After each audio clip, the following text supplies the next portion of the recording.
Very good evening, everyone. I'm Shilpa, moderator for this session. Today, our topic of discussion is how to prepare chemistry for JEE 2023.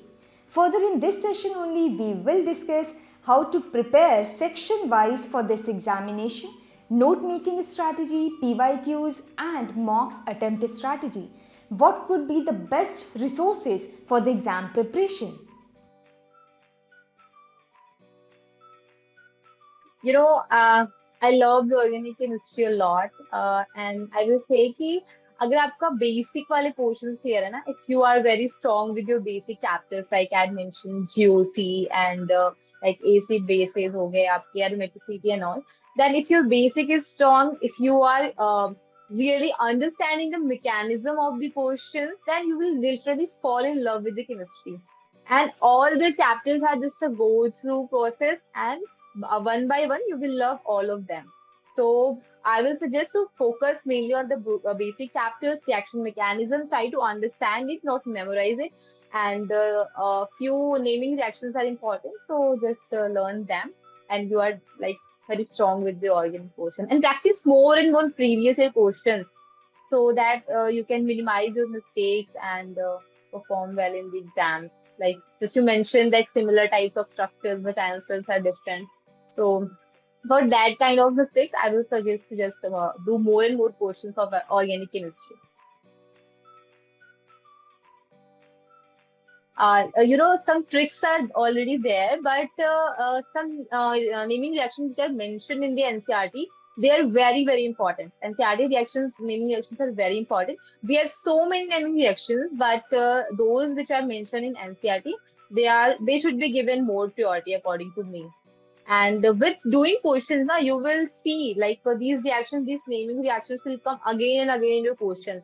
And when we see things again and again, we automatically memorize it. And if we are doing any mistake with that reaction, then obviously हम उसके साथ उसको memorize कर लेंगे and we will not find any difficulty later. Last minute की बात करेगा, पहले मैं बात करती हूँ लास्ट के महीने की, फिर बात करते हैं लास्ट के वीक की।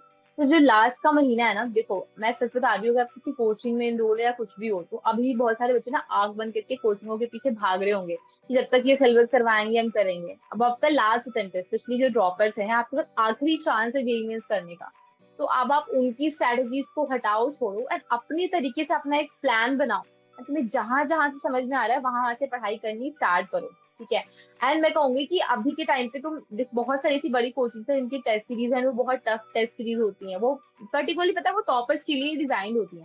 आप वो जाके दोगे, आप उसके कम मार्क्स आएंगे, आप डिमोटिवेट हो गए। तो उन टेस्ट सीरीज से बच के रहो, कॉन्साइज सिर्फ एक मटेरियल को फॉलो करो। एंड आपको कोई टेस्ट देना है तो प्रीवियस ईयर के टेस्ट दो, एनटीए अभ्यास के टेस्ट दो, ठीक है। एंड मैं कहूंगी कि लास्ट के एक महीने में आपका मेन फोकस होना चाहिए कि जो आपके स्ट्रॉन्ग ऑलरेडी आपने कर रखे हैं, जो आपका स्ट्रॉन्ग सब्जेक्ट है, उससे ज्यादा से ज्यादा नंबर लेके आओ। अल्टरनेट डेज पे टेस्ट दो, क्योंकि हमने साइकिल कैसे चलानी है, हमने पढ़ तो लिया, बट हमने चलाया ही नहीं ना, तो हम कभी नहीं सीख पाएंगे कि कैसे चलाते हैं। तो same thing is with JEE, कि आपने टेस्ट दिया ही नहीं तो आपको कभी भी मेन एग्जाम में परफॉर्म आप सही से नहीं कर पाओगे। तो test particular like alternate days पे टेस्ट दो, ठीक है। एंड जितने भी चैप्टर्स हैं उनको प्रॉपरली रिवाइज करो जो हो चुका है।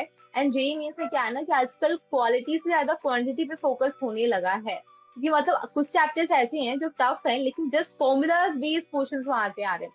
तो किसी चैप्टर को पूरी तरह ना छोड़ो, उनको एटलीस्ट ऊपर ऊपर से कर लो, वन शॉट से कर लो, कहीं से भी करो। एंड इस एक महीने में ऑलमोस्ट सब कुछ कवर करने का ट्राई करो, शॉर्ट नोट्स बनाओ, ठीक है। एक चैप्टर तुमने आज पढ़ लिया, वन शॉट से पढ़ लिया, रिवाइज कर लिया, एक पेज में उसकी सारी इंपॉर्टेंट चीजें जो तुम भूलते हो लिख लो, ताकि तुम एंड में उसको रिवाइज कर सको। एंड टेस्ट की प्रॉपर एक महीने में तुम एनालिसिस करो, मैं बता रही हूँ कम से कम 40 से 50 नंबर तो मिनिमम आपके इंप्रूव होंगे सिर्फ ये चीज फॉलो करके। तो टेस्ट की प्रॉपर एनालिसिस करो, 3 कॉपीज बना लो, फिजिक्स की, केमिस्ट्री की और मैथ्स की। जब भी टेस्ट दे रहे हो, ठीक है, टेस्ट देने के बाद प्रॉपरली देखो कि तुमने क्या क्या सिली मिस्टेक्स की है, क्या कॉन्सेप्चुअल मिस्टेक्स की है। जैसे आपने बताया रिएक्शंस का सब भूल जाते हैं, तो कोई रिएक्शन तुमने गलत कर दी, तो तुमने वहां पे जो गलत किया ना, उस कॉपी में उस रिएक्शन को लिखो, ठीक है। ताकि जब तुमको एग्जाम देने जब नेक्स्ट डे जाना होगा, उसके जस्ट एक दिन पहले तुम्हें यही कॉपी रिवाइज करके जानी है। ये तुम्हारी कॉपी ना तुम्हारी पता नहीं कितनी मिस्टेक्स को मिनिमाइज कर देगी और तुम्हारे स्कोर को बूस्ट कर देगी। लास्ट के एक हफ्ते की बात करें तो उसमें तो कुछ नहीं करना, आपको सिर्फ प्रॉपर रिवीजन पे फोकस करना है। जो पढ़ना था, जो करना था आपने कर लिया, सारे सब्जेक्ट प्रॉपरली रिवाइज करो। एंड के डेज में मान लो कल एग्जाम है तो आज तुम्हें कुछ भी नहीं करना है, सिर्फ मिस्टेक वाली चीजें वगैरह हल्की फुल्की देख लो एंड अच्छे से रिलैक्स होकर पेपर देख के आओ। ये नहीं कि लास्ट डे बैठ के नया चैप्टर उठा रहे हो कि मैंने तो यार कैलकुलस नहीं किया, तुम लास्ट के दिन कैलकुलस करके ना तुम कुछ नहीं कर पाओगे। बहुत ज्यादा आपने एक चैप्टर कर भी लिया, बहुत ज्यादा कर लिया, फिर भी उससे एक क्वेश्चन बनेगा, उस एक क्वेश्चन के चक्कर में आप बहुत कुछ छोड़ रहे हो अपना। इतने सारे चैप्टर्स को आप नहीं सेक्रीफाइस कर सकते। तो उसी पे फोकस करना, टाइम कम होता है तो आपको टाइम मैनेजमेंट भी करनी पड़ती है, प्लान भी प्रॉपर फॉलो करना है एंड हार्ड वर्क तो करना ही करना है, आपको इम्प्रूवमेंट चाहिए तो। ओके, सो ये थोड़ा लॉन्ग आंसर होगा, मैं थोड़ा इसको ब्रीफ में एक्सप्लेन करना चाहती हूँ कि आपको केमिस्ट्री में 80+ लाना है तो एग्जैक्टली क्या करना होगा आपको, ठीक है। देखो मैं तुमको सच बता रही हूँ कि अगर जेई मेंस 2022 में, अगर सॉरी 23 में केमिस्ट्री में अगर आप एक अच्छा स्कोर करना चाहते हो तो अभी जो मैं बताने आ रही हूँ तुम्हारे लिए बहुत ज्यादा इंपॉर्टेंट होने वाला है। तो मेरी बातों को पूरा एकदम एंड तक ध्यान से सुनना। मैं हवा में बातें नहीं करूंगी, जो भी मैं बता रही हूँ ना ये पूरा ट्राइड एंड टेस्टेड है, मैंने खुद अपने पे अप्लाई किया है। और मेरे खुद के केमिस्ट्री में 95 के अराउंड मार्क्स थे। आई एम नॉट श्योर क्योंकि मार्क्स नहीं दिखाए जाते हैं, मैंने ऐसे ही आंसर की से चेक किया था तो 94 95 के अराउंड मार्क्स थे। 99.97 परसेंटाइल थी मेरी। तो मैंने ये चीजें खुद पे ट्राई की है, टेस्ट की है, तो तुम मेरे पे भरोसा करके केमिस्ट्री के लिए फॉलो कर सकते हो। एंड अगर तुमने फॉलो किया तो ऑब्वियसली 80+ आपके श्योर हैं। इस चीज का ध्यान रखना, ठीक है। तो सबसे पहली चीज बात करें तो हम वो है एनसीईआरटी। तुमको पता है, मतलब मेंस के लिए भाई साहब एनसीईआरटी जो है ना वो एक बाइबल की तरह है। सिर्फ एनसीईआरटी को भी अगर आप अच्छे से करते हो ना तो तुम एक डिसेंट स्कोर ला सकते हो जेईई मेंस में। ये पावर है एनसीईआरटी के केमिस्ट्री में। तुमको पता है, तुम ना सिर्फ केमिस्ट्री करके जेईई मेंस की कट ऑफ क्लियर कर सकते हो। सोच रहे हो 100 मार्क्स तुम अगर तुम सिर्फ केमिस्ट्री से ला रहे हो ना तो भी आपकी कट ऑफ क्लियर हो जाएगी, बाकी सब्जेक्ट छोड़ के भी। तो इस तरीके से पर लोग लाइटली ले लेते हैं, एनसीईआरटी को बिल्कुल फोकस नहीं करते हैं, हजार चीजों पे भागेंगे, एक चैप्टर के लिए 10 बुक पढ़ेंगे। वैसे नहीं होता है। तो लास्ट के महीनों में तुम्हें डेली एनसीईआरटी करनी है, स्पेशली आपको इनऑर्गेनिक के लिए करनी है, ठीक है। बाकी आप फिजिकल के लिए अवॉइड कर सकते हो, नहीं करो कोई दिक्कत नहीं है, उसमें सिर्फ आपके सरफेस केमिस्ट्री वगैरह कर लेना। बट इनऑर्गेनिक के लिए आपको एनसीईआरटी की एक एक लाइन करनी है एंड एंड में तो मैं ऑर्गेनिक के रिएक्शंस के लिए भी एनसीईआरटी को प्रेफर करती हूँ। दूसरी चीज मैंने मेंशन की थी पीवाईक्यूज की, ठीक है। तो केमिस्ट्री एक ऐसा सब्जेक्ट है ना जिसमें पीवाईक्यूज के रिपीट होने के चांसेस सबसे ज्यादा होते हैं, ठीक है। एक ही चीज तुम देखोगे बहुत बार पूछी गई है, चैप्टर वाइज पीवाईक्यूज उठाओ एंड उसको यूज करो, ठीक है। एक चैप्टर जब तुम लास्ट के 5-6 सालों से पुराने जब करके आओगे ना तुमको समझ आ जाएगा कि चैप्टर से वो पूछ क्या रहा है। तुमको एक उनका वो समझ में आ जाएगा कि हाँ ये टॉपिक से ही तो बार बार पूछ रहे हैं क्वेश्चन। तो तुम्हारे वो टॉपिक प्रॉपरली प्रिपेयर हो जाएंगे टॉपिक एंड तुम्हारा फिर उस चैप्टर से कोई क्वेश्चन गलत नहीं हो रहा है, ठीक है। इस तरीके से तुम पीवाईक्यूज को प्रॉपरली यूटिलाइज करो, ठीक है। थर्ड यार आपके शॉर्ट नोट्स, मैंने कहा ना कि एंड के टाइम में इतने मोटे मोटे तुम्हारी 10 जो तुमने नोट्स बना रखी है इतनी सारी, वो रिवाइज करने का टाइम नहीं होता है। तो जब भी तुम अभी रिवीजन करने जाओ, ठीक है, या कुछ भी करो, ठीक है, तो तुम वो शॉर्ट नोट्स बनाना है जब भी पढ़ रहे हो तो, ठीक है। शॉर्ट नोट्स प्रॉपरली बनाओ, ठीक है। अगर अभी तक तुमने शॉर्ट नोट्स नहीं भी बनाया तो भी मैं बताती हूँ कि क्या करना है, ठीक है। मैंने कुछ चैप्टर्स के बनाए थे, कुछ के नहीं बनाए थे, कुछ के रह गए थे। तो मैंने ना कुछ शॉर्ट नोट्स यूज किए थे, कोचिंग्स की कुछ कोचिंग है, मैं अभी नाम नहीं लूंगी यहाँ पे, बट कुछ कोचिंग के शॉर्ट नोट्स बने बनाए मिलते हैं। आप उनको भी यूज कर सकते हो अगर आपके पास ऑलरेडी शॉर्ट नोट्स बने बनाए नहीं है तो, ठीक। अब बात करते हैं, टेस्ट हो गया, शॉर्ट नोट्स हो गए, अब बात करते हैं यार की टेस्ट एनालिसिस की। तुमने ना टेस्ट दे लिया और एनालिसिस नहीं किया तो उसका कोई फायदा ही नहीं है। अभी मैंने पहले भी ये चीज मेंशन की थी एंड यहाँ भी मैं ये चीज मेंशन कर रही हूँ, ठीक है। तो तुम जो भी टेस्ट दे रहे हो तुम्हारे पास एक कॉपी होनी चाहिए जिसमें हर टेस्ट के बारे में तुम लाइक केमिस्ट्री का एनालिसिस लिख रहे हो, तुमने जो गलतियां की, तुमको जो नहीं पता था, सिली मिस्टेक्स हो रही थी, एवरीथिंग। एंड एग्जाम के एक दिन पहले ये नोटबुक में रिवाइज करनी है प्लीज, जितनी बच्चे सेशन में प्लीज मेरी इस चीज को फॉलो करना एंड गारंटेड इंप्रूवमेंट मिलेगी यार। एंड कल को आगे तुम ही थैंक्स बोल रहे होगे, ठीक है। एंड इससे काफी मार्क्स इंक्रीज होते हैं। अगली चीज बात करें यार तो कुछ शॉर्टकट्स होते हैं, कुछ कुछ चीजें बार बार रिपीटेडली करते करते हमारे दिमाग में फिक्स हो जाती हैं। तो उन चीजों को भी थोड़ा ध्यान में रखना, ठीक है। That's all for chemistry. ये सारी चीजें अगर तुम अच्छे से फॉलो करते हो तुमको केमिस्ट्री में लाइक 80+ स्कोर लाने से कोई रोक नहीं सकता। बेस्ट रिसोर्सेज की बात करें तो देखो अभी आपके पास टाइम नहीं है कि आप कोई बुक प्रॉपरली पढ़ने जाओगे। तो बुक्स की बात करें तो जनरली अगर बुक प्रेफर करना है, कौन सा होम सेशन में आगे देखेंगे कि मैं कौन सी बुक प्रेफर करती हूँ, बट मेनली मैं कहूंगी कि आप किसी भी कोचिंग का एक मटेरियल उठाओ, they are almost similar and वो जेई के लिए स्पेसिफिक बनाए गए हैं।